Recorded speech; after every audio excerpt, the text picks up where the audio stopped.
कांग्रेस में अगला अध्यक्ष कौन होगा, इसको लेकर पिछले काफी दिनों से चर्चा चल रही है।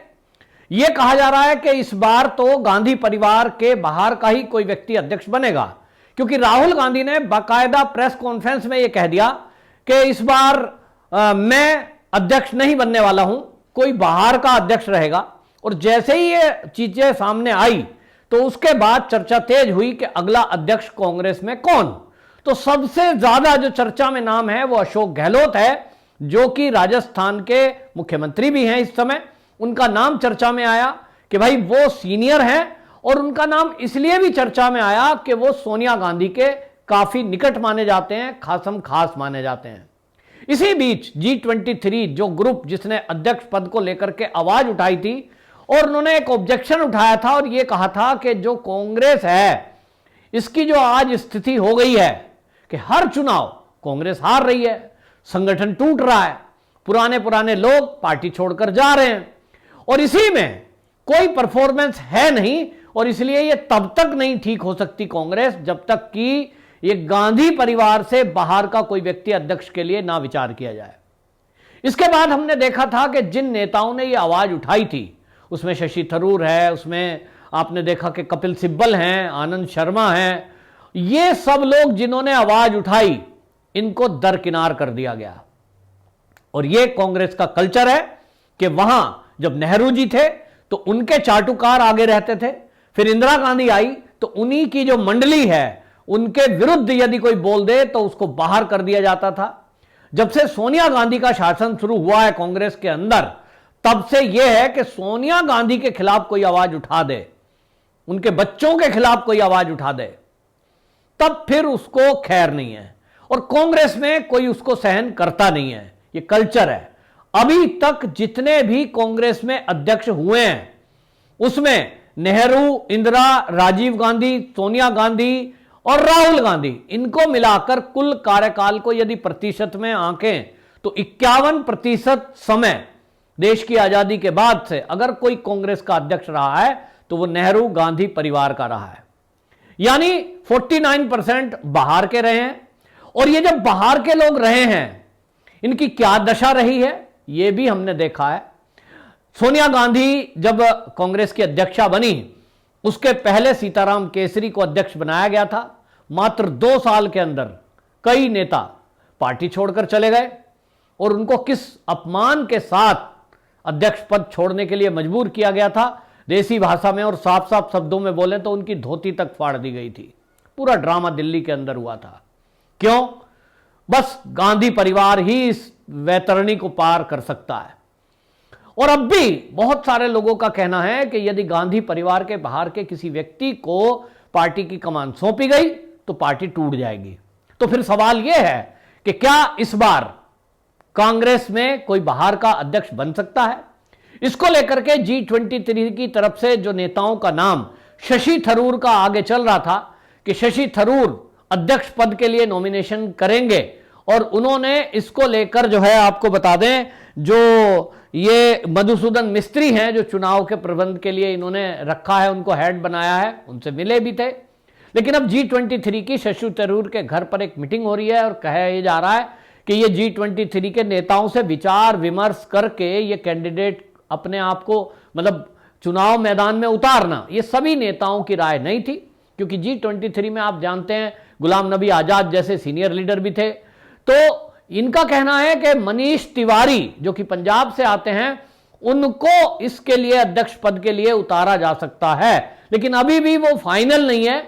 और वो कहते हैं कि इसको तब हम मैदान में उतारेंगे अपनी तरफ से मनीष तिवारी को यदि लगेगा कि हमारे पक्ष में माहौल है।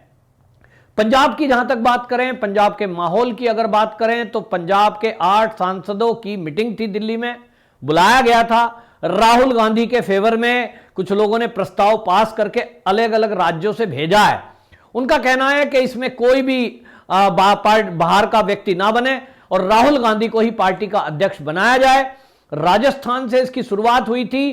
कई राज्यों ने, कार्यकारिणी के लोगों ने कांग्रेस में ये प्रस्ताव पास करके और सोनिया गांधी के पास भेजा है कि साहब अध्यक्ष तो राहुल गांधी बनना चाहिए। अब ऐसे में मनीष तिवारी का नाम या शशि थरूर का नाम क्या कमाल करेगा।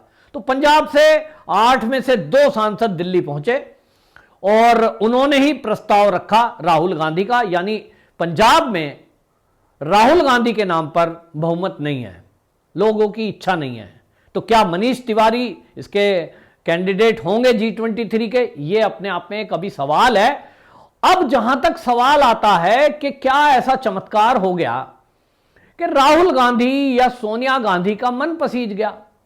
अगर सोनिया गांधी की बात करें तो सीताराम केसरी 1996 से लेकर 98 तक रहे थे और 1998 से लेकर 17 तक लगातार सोनिया गांधी रही और 17 से फिर 19 तक मतलब 21, 22, 19 तक ये राहुल गांधी रहे।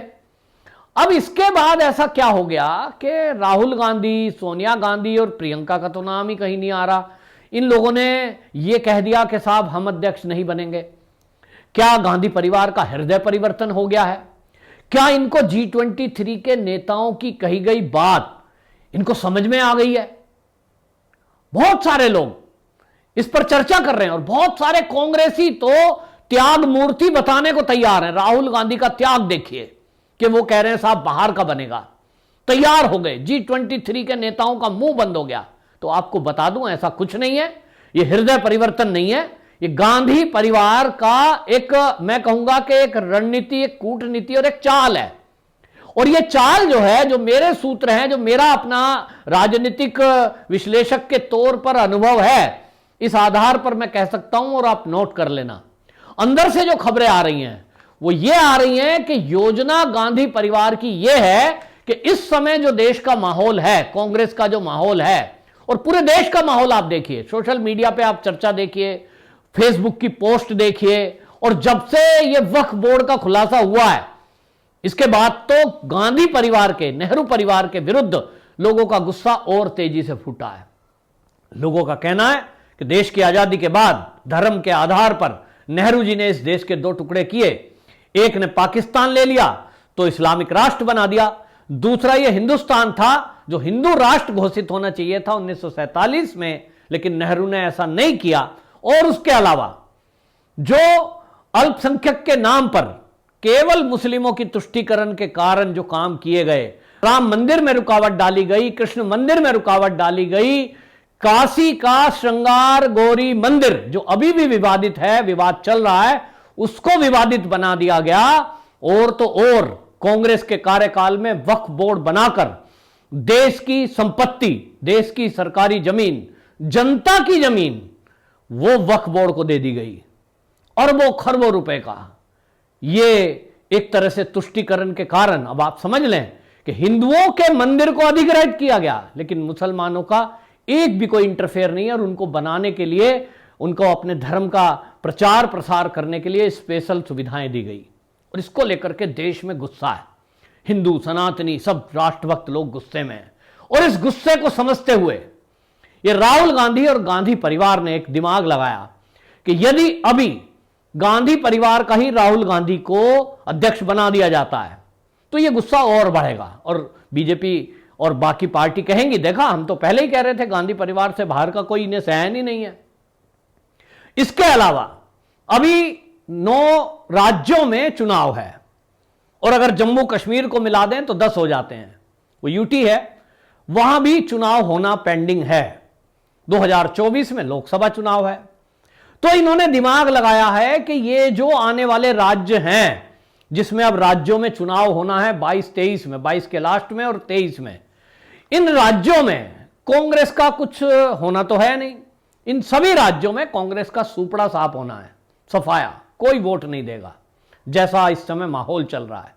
तो इनको लगता है कि इन राज्यों में जो भारी हार होगी, 10 राज्यों का चुनाव होगा और 10 राज्य का चुनाव लोकसभा के पहले चुनाव के होना संपन्न है, तो इसमें हार किसके नेतृत्व में होगी? अगर वो राहुल गांधी हुआ तो फिर से जनता कहेगी, फिर से कांग्रेसी कहेंगे, फिर से G23 के अलावा और कोई ग्रुप पैदा होगा कांग्रेस में और वो कहेंगे कि साहब राहुल गांधी के अध्यक्ष पद के चलते, पिछले चुनाव सोनिया के चलते हारे थे, राहुल के चलते हारे थे और इस बार फिर से हम 9 राज्य 10 राज्य हार गए। और इसी को दिखाने के लिए गांधी परिवार बलि का एक बकरा ढूंढ रहा है कि किसी के को अध्यक्ष बनाकर, और इस 2 साल के लिए लोकसभा चुनाव 2024 के पहले पहले ये राज्य के चुनाव हो जाने हैं, और ये 10 राज्यों के चुनाव जब संपन्न होंगे इसमें कांग्रेस बुरी तरह हारेगी, और जब कांग्रेस बुरी तरह हारेगी तो राहुल गांधी और अंदर के इनके चमचे बोलेंगे, देखो जी हमने पहले ही कहा था राहुल गांधी ही अध्यक्ष बन सकते हैं, उन्हीं में चमत्कार की क्षमता है, बाहर का बना दिया तो ये हाल हो गया।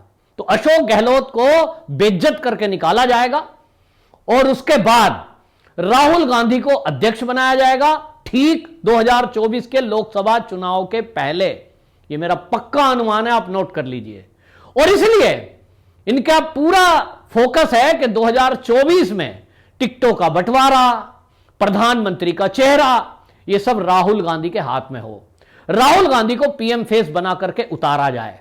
इसी के मद्देनजर ये यात्रा चलाई जा रही है, भारत जोड़ो। और ये जो यात्रा निकालने का मकसद है, इसमें एक तरह से राहुल गांधी का आधार कि देखिए राहुल गांधी किस तरह का काम करते हैं, पैदल यात्रा की इतना किलोमीटर, बायोडाटा में बढ़ोतरी करने के लिए। और इसलिए बलि का बकरा इस समय अब कौन बनेगा? अगर अशोक गहलोत इसके लिए खुश हो रहे हैं तो यह खुशी होने की जरूरत नहीं है। उनको केवल अध्यक्ष इसलिए बनाया जाएगा क्योंकि राजस्थान में उनका बहुत विरोध है। कन्हैया लाल की जो हत्या हुई, अभी गायों की जो जिस तरह से दुर्दशा हो रही है और लंपी रोग के बाद वहां लाशों का अंबार लगा हुआ है उनके, उसको लेकर के बहुत आक्रोश है। और जनता का यह आक्रोश दबाने के लिए, क्योंकि राजस्थान भी उन राज्यों में है जहां चुनाव होना है, तो इसलिए उसको दबाने के लिए एक फॉर्मूला तय किया गया है कि वो सचिन पायलट को अब अगले दिनों में मुख्यमंत्री घोषित कर देंगे।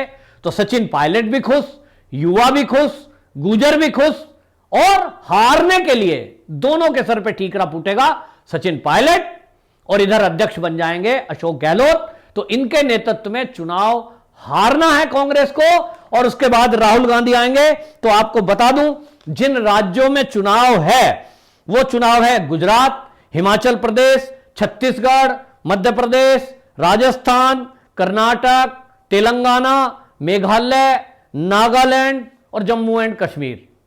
और इन राज्यों में मैंने जहां नाम लिए, केवल मध्य प्रदेश में थोड़ी सी लगता है कि कुछ सीटें ले आएंगे, बाकी सब जगह आप देखेंगे कांग्रेस का सूपड़ा साफ होना है।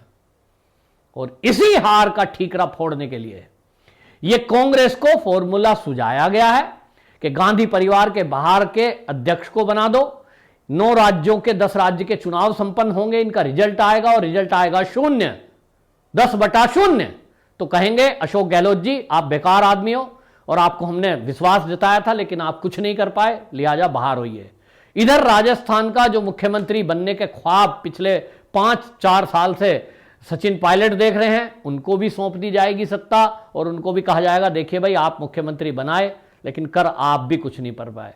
तो ये एक साजिश समझ में आई है, और G23 के नेताओं को मेरी सलाह है कि इस बात से दूर ही रहें तो अच्छा है, क्योंकि कांग्रेस का डूबता जहाज उसको अब कोई बचा नहीं सकता। वंदे मातरम।